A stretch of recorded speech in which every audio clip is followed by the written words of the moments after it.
Welcome to this explainer. Today, we're zeroing in on the upcoming August 27th fixture between the home side Buffalo Bills and the visiting Pittsburgh Steelers. Let's get right out onto the gridiron. Right off the bat, you should know this isn't your standard run-of-the-mill preview. We're getting heavily into a tactical explainer here, one that's driven purely by analytics and underlying structural matchups. Okay, let's dive into this because this entire game really hinges on one massive overarching question. How does uncertainty dictate execution? Look, since this fixture falls in late August, we are operating in a zone of incredibly heavy roster rotation. That means we absolutely cannot rely on unverified 2026 statistics, things like expected points added or EPA and success rates. Honestly, inventing those numbers right now just creates false precision. So instead, we have to look directly at the play-level mechanisms that are actually going to decide the football game. Section 1, Tactical Structures and Execution. Now, offensive rhythm is just incredibly fragile in rotation-heavy games like this one. Buffalo's success path relies heavily, almost exclusively, on early down efficiency. They absolutely need positive first down runs and quick completions to set up those nice second and manageable situations, which lets them keep their entire playbook wide open. But if you look at their failure path, early negative plays or a protection error, well, that gets ugly fast. Finding themselves in obvious passing downs exposes their interior communication to disguise pressure, and that radically increases the risk of a sack or a turnover. And that segues perfectly into Pittsburgh's primary defensive counter, simulated pressure. Essentially, this means bringing four rushers but totally mixing up who they actually are. So traditional edge rushers might suddenly drop back into coverage, while a linebacker or a safety attacks the interior. For Pittsburgh, this is basically the golden ticket. By generating pressure with just four men, they can drop 7 defenders into coverage to cap explosive throws. It keeps the quarterback's escape lanes contained without leaving the middle of the field wide open. Section 2, the key tactical unit duels. Let's zoom in on the matchups.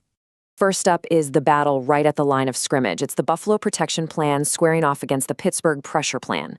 Pittsburgh is out there hunting for highly disciplined four-man rushes that keep the outside lanes completely intact, basically boxing the quarterback in. Buffalo's offensive line has a massive task on their hands here. They have to identify those defensive overloads before the snap and give the quarterback a hot outlet immediately. What Buffalo wants to avoid at absolutely all costs is forcing their running backs to make really difficult split-second scan decisions in pass protection. And this brilliantly illustrates our second major duel, Buffalo's early down efficiency going up against Pittsburgh's run fits and tackling. Like we just talked about, Buffalo desperately wants those repeated second and manageable situations. To stop that, Pittsburgh is relying on strict run fits, which just means correct gap assignments and setting firm edges, paired with immediate tackling on underneath throws. The so what here is simple. If Buffalo consistently stays ahead of the chains, Pittsburgh is completely handcuffed. They just won't be able to deploy their most aggressive, obvious passing down pressure packages. Flipping to the other side of the ball, we have the Pittsburgh quarterback room taking on the Buffalo coverage rotation. Now, Buffalo's goal defensively isn't necessarily hunting for some highlight reel interception. It's actually about presenting a stable pre-snap picture, rotating late, and forcing third and longs. Pittsburgh has to counter this tactically. You're going to want to watch for them to use pre-snap motion to reveal defensive leverage and condensed receiver splits to try and create quick answers for the quarterback. Pittsburgh's success in this matchup is judged purely by whether they can repeatedly reach manageable third downs. Because it's late August, we're likely looking at a reserve offensive line going up against an opposing front for a huge chunk of this game. So keep your eyes peeled for these critical execution markers. Interior leakage on the O-line, unblocked edge rushers immediately after play action, running backs completely missing their scan assignments, and chaotic special teams coverage. Look, in a rotation-heavy game like this, just 2 pressure-driven turnovers or repeated unblocked rushers will heavily outweigh whatever total yardage a team manages to compile. In these games, snap execution is quite literally everything.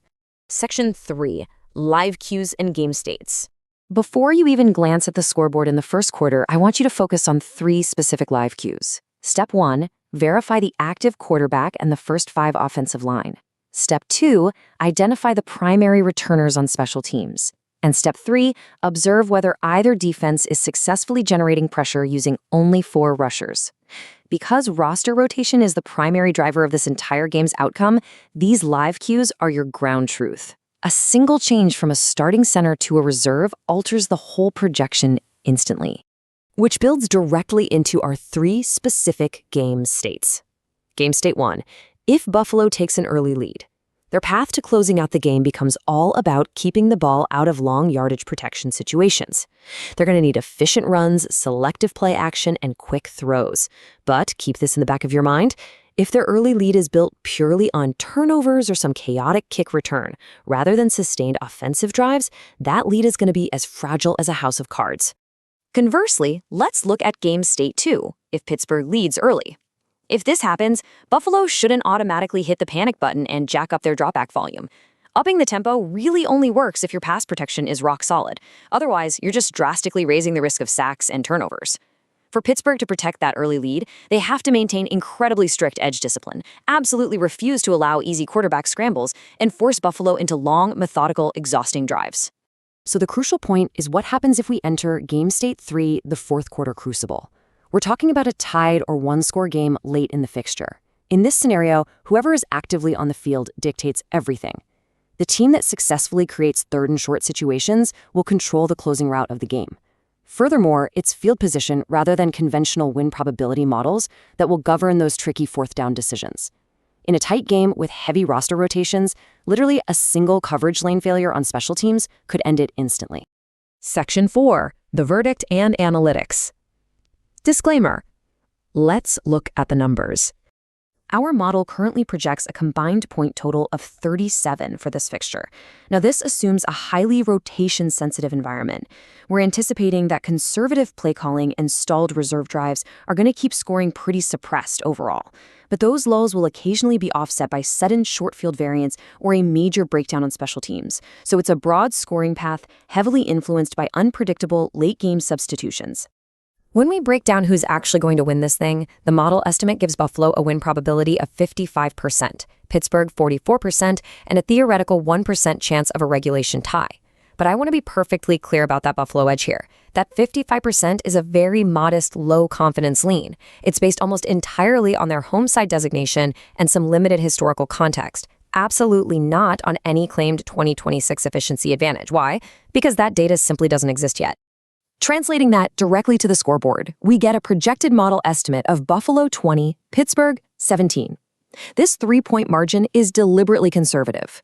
We have to discount standard historical ratings because, frankly, we're missing verified efficiency data, and most importantly, we're dealing with a completely unverified quarterback participation plan. Which brings us to a vital analytics disclaimer. Everything we just went through is a conditional projection, not an observed performance rating.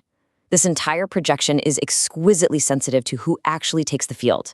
If Buffalo's first unit quarterback and offensive line play meaningful snaps, their win probability logically rises. But if rotations are super heavy and Pittsburgh's defensive front manages to win with just 4 rushers all day, this fixture essentially turns into a coin flip. The personnel out there dictates the math.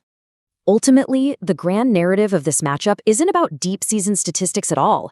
It's an intricate tactical chess match of snap allocation and execution under extreme uncertainty. So I'll leave you with this final thought to ponder as you watch. When the starters take their helmets off and the reserves step onto the gridiron, which team's rotation will master the uncertainty and dictate that final fourth quarter crucible? Watch the offensive line, track the defensive pressure, and enjoy the tactical battle out there. Thanks for joining me on this explainer.